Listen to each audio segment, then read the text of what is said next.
महाराष्ट्र विधानसभा चुनाव से पहले एक होटल के कमरे में विनोद तावड़े के पास से चुनाव आयोग को 9 लाख रुपए बरामद हुए।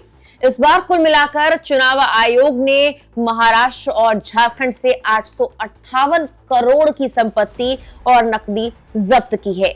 लेकिन अब इन हजारों करोड़ों का आखिर चुनाव आयोग क्या करेगा, किसको देगा? चुनाव आयोग के दौरान जब्त पैसे का आखिर होता क्या है, कहां जाती है पकड़ी हुई शराब? आज की इस वीडियो में यही जानकारी आपको हम देने वाले हैं। वीडियो के आखिर में आपको हम विनोद तावड़े वाले मामले के बारे में लेटेस्ट अपडेट भी बताएंगे, तो बने रहिए वीडियो के आखिर तक। नमस्कार, मेरा नाम है मेघना सचदेवा, आप मुझे देख रहे हैं लोकमत हिंदी पर। सबसे पहले समझिए कि आखिर चुनावों में तय लिमिट से ज्यादा पैसे कैसे और क्यों खर्च किए जाते हैं। चुनाव में अधिकतर काले धन का इस्तेमाल होता है।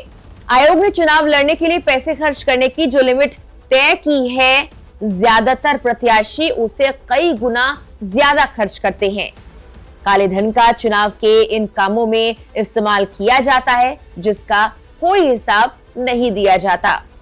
इसीलिए ही पार्टियों और प्रत्याशियों के पास अलग अलग जगहों से भारी मात्रा में कैश पहुंचाया जाता है ताकि किसी को इसका हिसाब देना ना पड़े और कुछ पता ना लगे।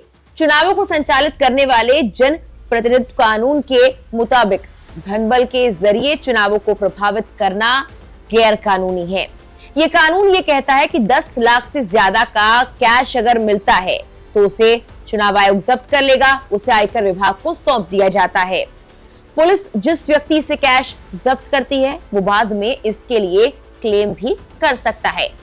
अगर वो व्यक्ति ये साबित करने में सफल रहता है कि ये पैसा उसका अपना है और ये अवैध तरीके से नहीं कमाया गया है, ना ही अवैध तरीके से चुनाव में इसका इस्तेमाल किया जा रहा है, और वो इसकी पूरी जानकारी सबूत के तौर पर पेश करता है, तो पैसा उसे वापस दे दिया जाता है।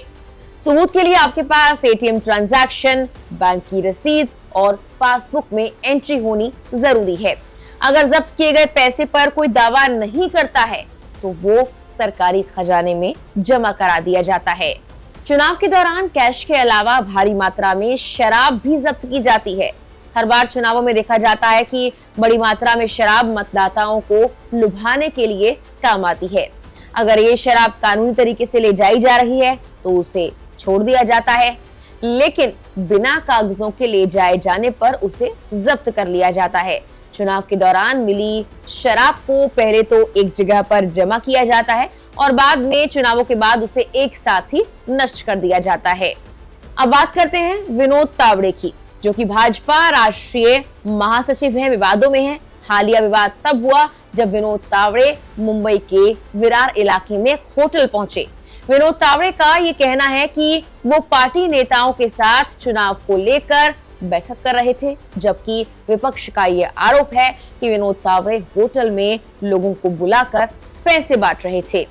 बहुजन विकास अघाड़ी यानी बीवीए ने ये आरोप लगाया है कि तावड़े 5 करोड़ रुपए लेकर होटल पहुंचे थे और यहाँ वोटर्स को पैसे बांटे जा रहे थे। विपक्ष के आरोप के बाद चुनाव आयोग ने विनोद तावड़े और नालासोपारा से भाजपा कैंडिडेट राजन नाइक के खिलाफ 2 एफआईआर दर्ज की है। कुल मिलाकर 3 एफआईआर हुई, जिसमें 2 में विनोद तावड़े का नाम है। पुलिस ने यह बताया कि पहली एफआईआर चुनाव आचार संहिता का उल्लंघन के मामले में दर्ज की गई है। आरोप है कि तावड़े और अन्य होटल में इकट्ठा हुए। दूसरी एफआईआर में मतदाताओं को नकदी और शराब की पेशकश कर उन्हें लुभाने का आरोप है। जानकारी के मुताबिक चुनाव आयोग के अफसरों ने तावड़े के कमरे से 9 लाख से भी ज्यादा बरामद किए। कुछ कागजात भी मिले हैं। इसका वीडियो भी सोशल मीडिया पर सामने आया है। हालांकि चुनाव आयोग ने सिर्फ इतना कहा है कि इस मामले में कुछ सीज किया गया है। दूसरी ओर तावड़े ने सभी आरोपों को सिरे से खारिज कर दिया है। खैर, चुनाव संपन्न हो चुके हैं और महाराष्ट्र का एग्जिट पोल भी आ चुका है। ज्यादातर एग्जिट पोल में आपको हम ये बता दें कि महाराष्ट्र में महायुति की सरकार बनती हुई दिखाई दे रही है। हालांकि कुछ एग्जिट पोल में महायुति और महाविकास अघाड़ी के बीच कांटे की टक्कर भी है। फिलहाल के लिए इस वीडियो में इतना ही।